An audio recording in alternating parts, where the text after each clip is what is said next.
Nobody likes it when something they own breaks or needs replacement parts. Be it a gadget, a car, or a tool you use every day.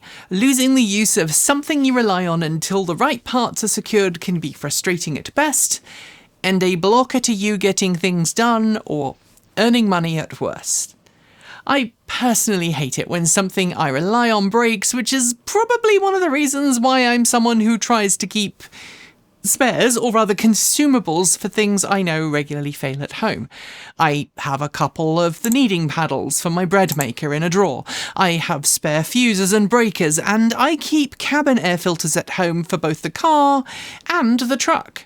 Living through past summers of massive air quality problems from forest fires taught me exactly that. But there are some things that you just can't keep in spare, just in case. In fact, when it comes to the automotive world, it's generally expected that automakers keep a good stock of parts on hand to help you keep your vehicle on the road long after it rolled off the production line. Except in the EV and wider automotive world, there's a really worrying trend that we're starting to see. Automakers and dealerships who not only take forever to get you the part you need for your vehicle, but in some cases offer to buy your vehicle back because the part your vehicle needs to keep on running just isn't available. Today, we're going to explore why that is, because despite what you might think, and I will admit, I've thought it too, the auto industry isn't just trying to kill off EVs through parts unavailability.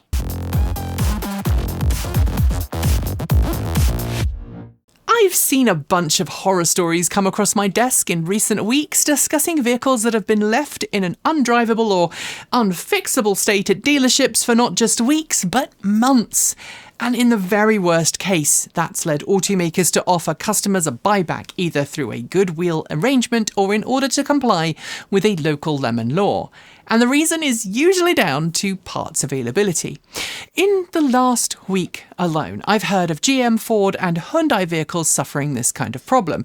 But I know it's a much wider, broader issue than just those three brands. In fact, look across the entire auto industry and the problem is endemic. And it's all too easy to assume that the issue is down to automakers not wanting to stock or sell parts to keep EVs on the road, especially for models that are now discontinued, like the Ford F-150 Lightning. But the issue is not just affecting EVs. All kinds of vehicles are suffering the same long parts chain issues, although, I'll admit, EVs are all too often hit the worst. So today I'm going to explain what's happening, detail the reasons behind that, and give you some tips and tricks for ways you can try and circumvent the problems whenever possible. Let's start with the what, and it's more ingrained than you might think. Right now, multiple automakers are experiencing long delays in sourcing parts for their dealer and aftermarket supply chains. Parts that were once at one point easy to obtain in a few days or even a few hours in larger cities are now taking weeks to arrive at dealerships. From suspension components to window motors, light clusters and trim, dealerships are more and more often turning around and telling customers they're going to have to wait a significant amount of time for their vehicle to be fixed. Often, the wait times involve parts on vehicles that are still under warranty, meaning the replacement of said part and the labour that goes into the replacement procedure will be free of charge to the owner. And sometimes the customer continues to use their vehicle while they wait for replacement parts to arrive, but in the case of many EVs, we're hearing of cars being put out of action for extended periods of time, forcing owners to find an alternative transportation solution or drive a loaner car that is invariably gasoline or diesel powered. With gas prices soaring in much of the world, that means people who have already decided to go electric are faced with the extra expense of filling up a gas guzzler. That might be fine for a few days, but when your vehicle is in the shop for literally months at a time, that can make a sizable dent in your previously carefully calculated budget, and it's something that few automakers or dealerships will willingly reimburse you on unless you push them on it. Sometimes the problem is mercifully resolved, albeit often in a longer period of time than most people would find acceptable. I've recently seen posts from EV owners getting their cars back after 2, maybe 3 months in the shop, waiting for parts. But all too often, we're starting to see automakers and dealerships offering to buy customers' cars back. Just this week, I saw a Ford F-150 Lightning owner say Ford was offering a buyback after admitting they didn't know when a replacement for a known faulty coolant control and diverter valve would be in stock. A part that has been on a nationwide backorder for months, has a known issue, and whose timeline for replacement remains sketchy at best. And Hyundai Ioniq 5 owners, not to mention owners of their siblings, the Kia EV6 and plenty of other eGMP-based models, are facing similar issues with the infamous ICCU failure, a single combined component that handles not only the 12-volt power electronics on the car, but the vehicle's onboard charger control system, leaving vehicles with a faulty unit effectively mimicking an expensive paperweight until fixed. I've chosen 2 examples, but there are many more. Pick an automaker, and there's at least a dozen folk talking on owners' forums or EV social media about long wait times for parts, and in the most extreme cases, buybacks offered. And that's before we even examine the problems arising in terms of finding parts as an enthusiast to work on your own vehicle. I've actually got an order on hold for a part I'm hoping to upgrade on my F-150 Lightning, a part that for sure is not essential, but which I'm told is currently under, quote, design review, with no idea as to how long it will be unavailable for. Let's talk about the why, because that is complicated. For more than 6 years now, in fact, since around the start of the COVID pandemic in 2020, we've seen automotive parts supply chain issues plague the industry. It started when COVID first hit, and automakers decided to scale back their pre-existing parts orders to try and remain lean in a period of unknown customer demand and economic turmoil. At that point, it hit chips the most. Every modern car, EV or otherwise, has a plethora of chips inside them, and those chips, and the circuit boards that house them, must be made weeks, months, and sometimes even years in advance. What's more, the number of companies around the world that can make custom microprocessors on a large scale are, frankly, limited. Contracts are drawn up long before a new model rolls off the line, and when any customer of a chip fabricator changes their order downward, it gives that fab facility a chance to take on business from elsewhere. Which is exactly what happened in 2020. Fab facilities filled their production schedule previously occupied by the auto industry with other customers, and the auto industry still hasn't fully recovered yet. It's been made even worse when, in the most mercantile of industries, the growth in AI and data centers around the world means that chip makers can make more money prioritizing massively powerful AI chipsets than they can producing circuits that help your car's cabin stay at a comfortable 22 degrees Celsius or help you navigate to your destination.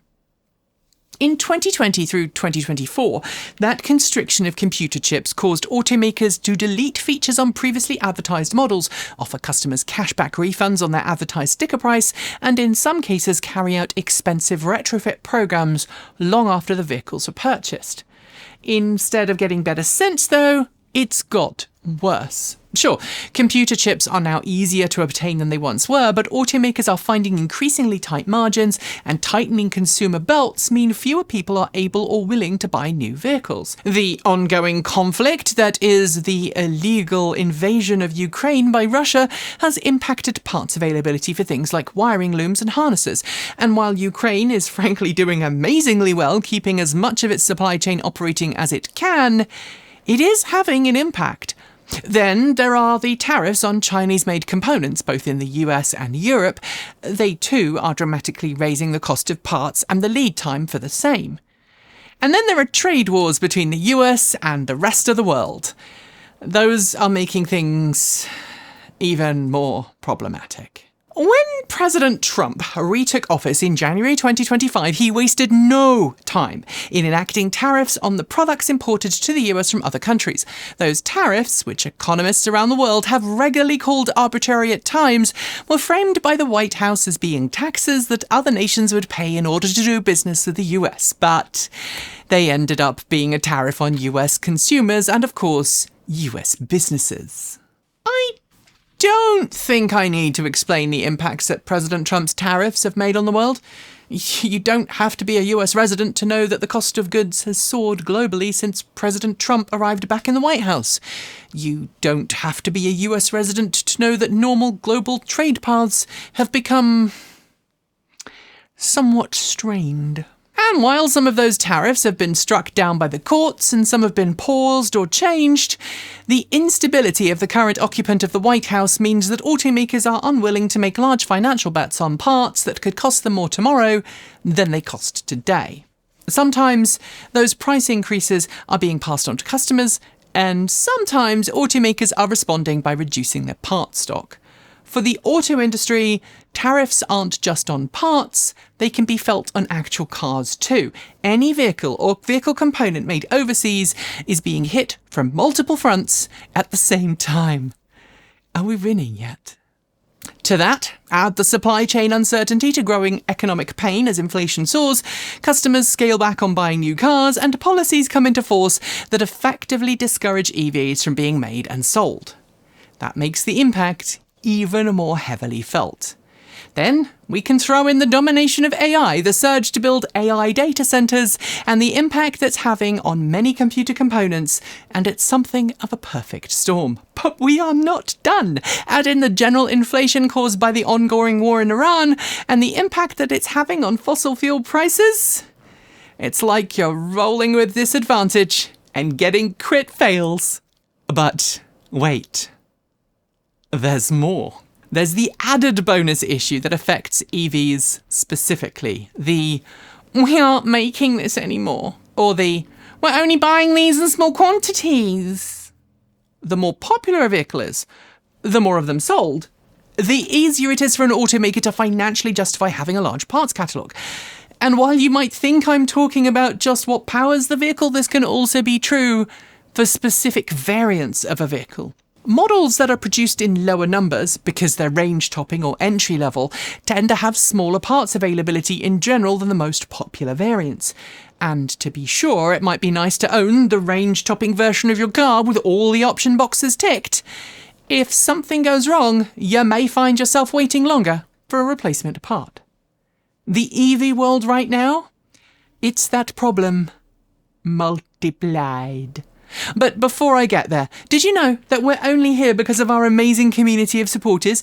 Unlike a lot of channels, we don't take big advertorial sponsorship deals, and frankly, if we did, I doubt we'd have the freedom to make videos like this one. So instead, we rely on our amazing community of supporters on Patreon, YouTube, Discord, Fluxer, and Ko-fi. And you can become one of them from just $1.50 a month. You'll find links down below if you'd like to join and help us out, plus links to our channel on the Fediverse. Because, yeah, we don't believe in paywalls. Okay, on with the whole parts shortage thing. While EV sales are growing in many markets around the world, US automakers, driven by a change in White House policy towards EVs, are backing off EVs quicker than my noise-sensitive border collie when he hears a drill. In the last 12 months, we've seen at least 9 EVs get cancelled, many and many more indefinitely postponed. And that's because the federal government directly and indirectly is promoting fossil fuel use and incentivizing automakers to return to making ICE vehicles their top priority. After all, why spend billions of dollars developing cleaner, greener vehicles that will impact the climate for years to come in a positive way when you can just cash in on the last bit of clean air and kill everybody in the process? EVs? EVs are too woke.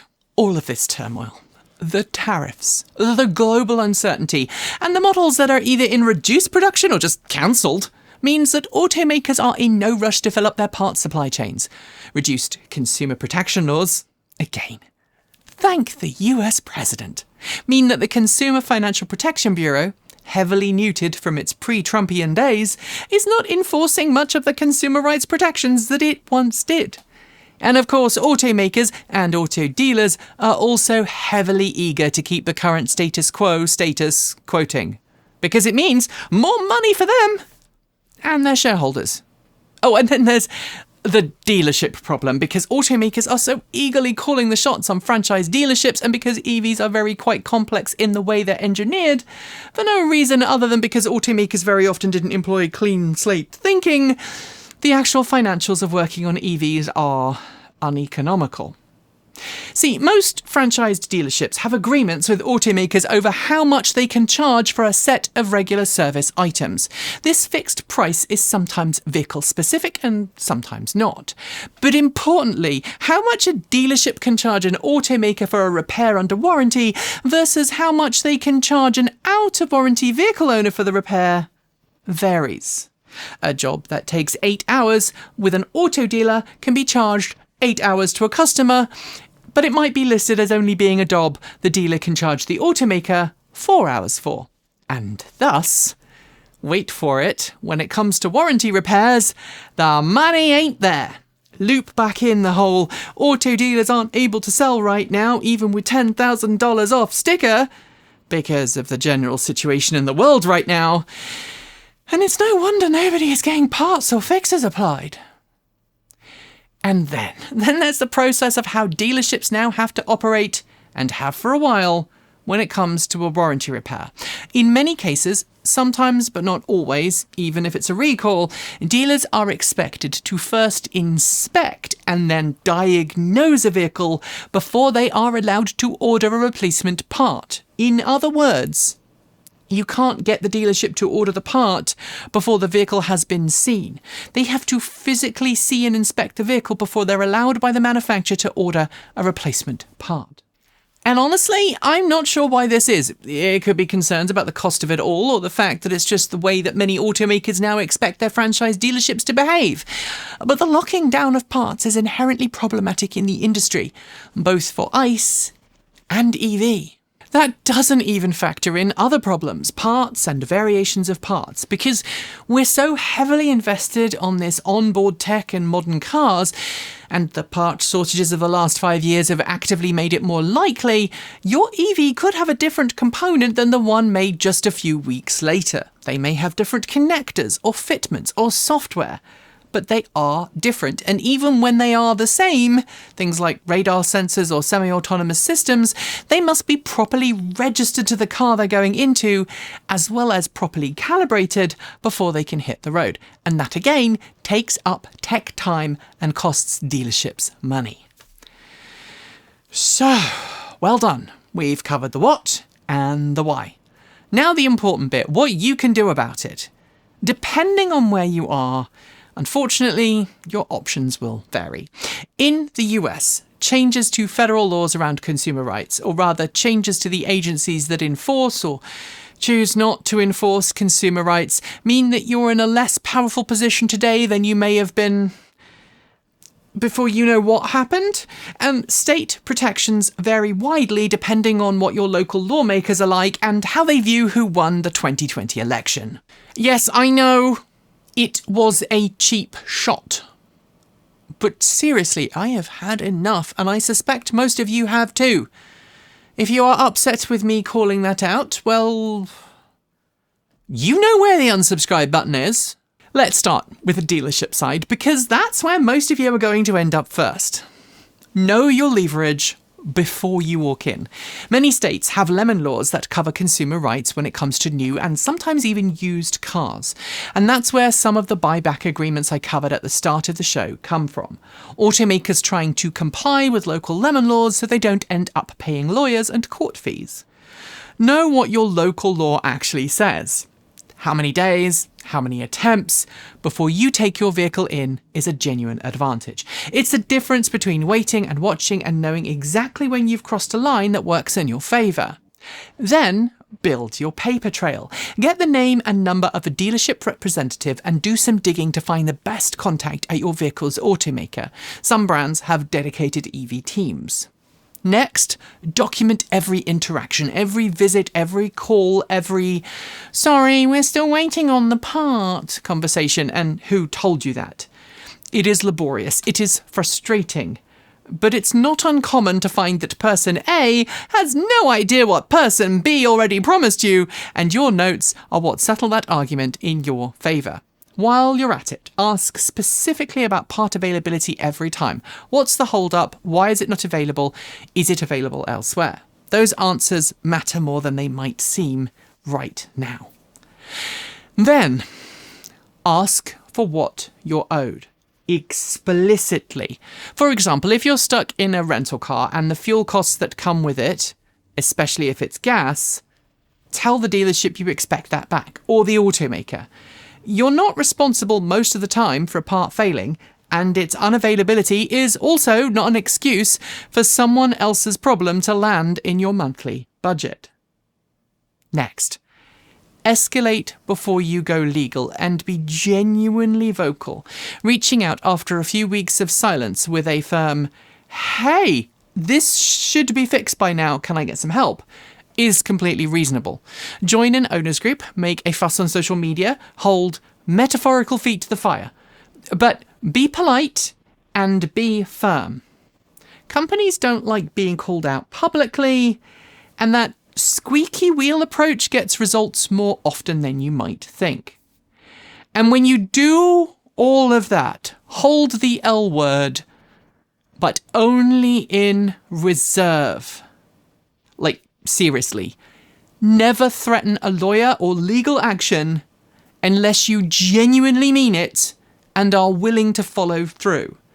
And while it might feel like your strongest card in the moment, it will end all conversations. Helpline, staff, dealers, and social media teams will drop you like a brick, and they are trained to shut down communication the moment you mention that. And everything after that point becomes lawyer to lawyer.